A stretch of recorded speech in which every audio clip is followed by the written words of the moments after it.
العزیزیہ اور even field references میں اسلام آباد ہائی کورٹ نے سابق وزیر اعظم نواز شریف کو اشتہاری قرار دے دیا۔ سزا کے خلاف اپیلوں پر سماعت جسٹس عامر فاروق اور جسٹس محسن اختر کیانی پر مشتمل بینچ نے کی۔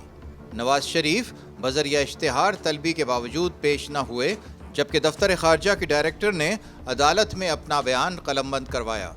اس کے بعد ایف آئی اے کے افسران نے بیان ریکارڈ کرواتے ہوئے کہا کہ اشتہارات کی جاتی عمرہ اور ماڈل ٹاؤن میں تعمیل کروائی گئی۔ عدالت نے ریمارکس دیتے ہوئے کہا کہ ملزم اگر مفرور ہو بھی گیا تو عدالت نے قانون تو دیکھنا ہے۔ جسٹس عامر فاروق نے نیب پروسیکیوٹر سے مکالمہ کرتے ہوئے کہا کہ عدالت نے ارشد ملک کا کانڈکٹ بھی تو دیکھنا ہے۔ عدالت نے نواز شریف کو اشتہاری مجرم قرار دینے کا فیصلہ دیتے ہوئے حکم دیا کہ العزیزیہ ریفرنس اور ایون فیلڈ ریفرنس میں نواز شریف کو اشتہاری قرار دیا جائے۔ عدالت نے کیس کی مزید سماعت 9 دسمبر تک ملتوی کر دی۔ واضح رہے کہ قبل ازیں نواز شریف غیر قانونی پلاٹ الاٹمنٹ کیس میں بھی اشتہاری قرار دیے جا چکے ہیں۔